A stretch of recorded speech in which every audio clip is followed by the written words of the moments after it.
In Italy, the hottest topic after NATO was the Paris Climate Accord. Mr. Trump's European counterparts wanted to know if the U.S. would remain part of the landmark agreement on the environment. The president left the conference without making any real commitments on that, instead tweeting out that he will make a final decision next week, which would now be this week. And this morning, Senator Lindsey Graham cautioned the president on pulling out of the accord.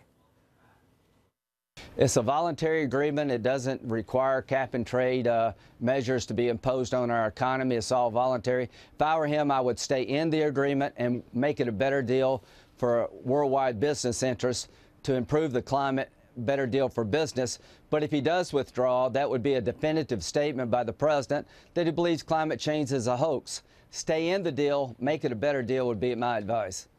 And so if he pulls out, what does that mean to you? Well, it means that the leader of the Republican Party is in a different spot than the rest of the world. It would be taken as a statement that climate change is not a problem, not real. That would be bad for the party, bad for the country. Stay in the agreement because it's voluntary and try to make the world respond to better business practices when it comes to cleaning up carbon. All right, joining me right now on the phone is Bill Richardson, the former energy secretary and Democratic governor of New Mexico. Governor Richardson, thanks for being with us. So if the president were to pull out of this accord, how would you interpret it? What would it mean to you? Well, it would be, as a former energy secretary, bad energy policy, bad environment policy, and bad for.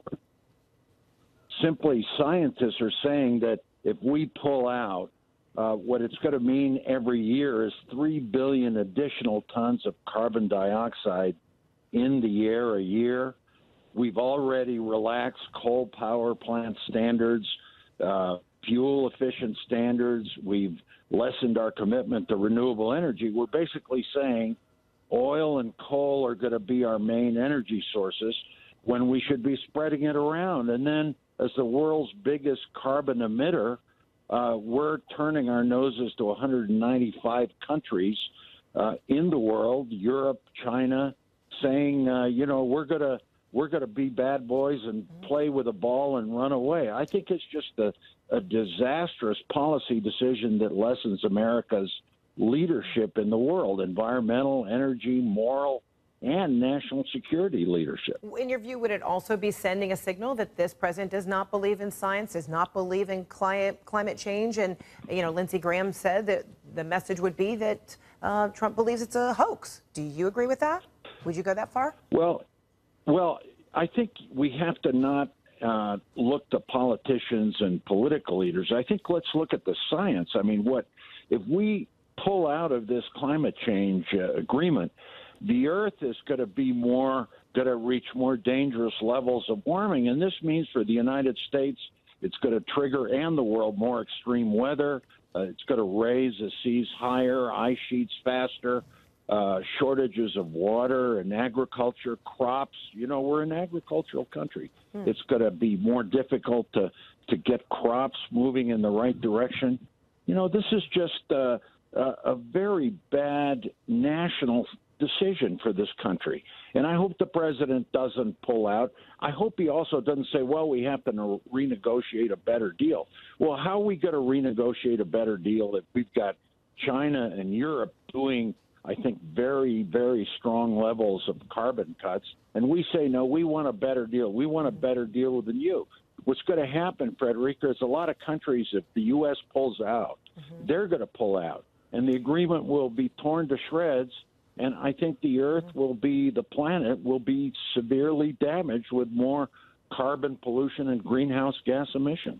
So world leaders are trying to understand President Trump, who he is, what his intention is, et cetera. And just off, his 9-day trip, we're hearing from German Chancellor Angela Merkel, who is not only trying to interpret what his feelings are about the Paris Accord, but also what his commitment is to NATO allies. And she said today during an election rally in Munich that the times in which we could completely depend on others are on the way out. I've experienced that in the last few days. And this, too, is what she had to say.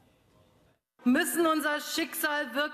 times when we could completely count on others, they are over to a certain extent. I've experienced this in the last few days, and that is why I can only say that we Europeans must really take our fate into our own hands. So what concerns you about Angela Merkel's concerns and whether other European allies share the same sentiments? Well, what worries me is she's saying the U.S. is going to abdicate its leadership by possibly getting out of the Paris Climate Agreement. So we Europeans, Europe, India, China, the rest of the world has to take the lead on reducing carbon emissions and stay in the climate accord. I think that's what she's saying. It's, you know, when France and Germany and the G7 countries, the 7 most powerful democracies, are together, except for the U.S., that's 6 against 1 or 7 against 1, you know, it just shows that we're not leading around the world. I think the president's trip, he did all right in Saudi Arabia and in Israel, except for the human rights issue, and he goes to NATO, our main allies, says you got to pay more on NATO instead of saying let's work together on climate change and the Paris Accords and fight against ISIS. And now, you know, leaders like Merkel, Germany, France, Macron of France are saying, well, geez, we may have to go it alone, and we're going to lead, and the U.S. is not going to lead. That's going to hurt the United States. Can I also ask you, too, as a former U.S. ambassador to the UN, about these reports of the proposed back channels that Jared Kushner, advisor to President Trump, was reportedly trying to set up with Russia? You have any concerns about that, or any thoughts about that investigation now? Well, that's very concerning. That's very, very serious. There shouldn't be no back channels, especially with a country that's not been terribly friendly with us. That should be straight diplomatic channels, State Department, National Security Council, Defense Department. You know, I don't know all the facts on this, and I know Mr. Kushner is very close to the president and put this trip together. So it does bother me that a potential back channel to avoid direct channels might have happened. But he deserves his due process, Mr. Kushner. Let's see where it is.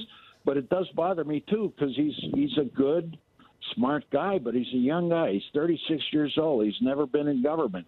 He needs some intelligence training, ethics training, and how to conduct diplomacy. That's what seems to me looking from afar here. All right, Governor Bill Richardson, thank you so much for your time. Appreciate it.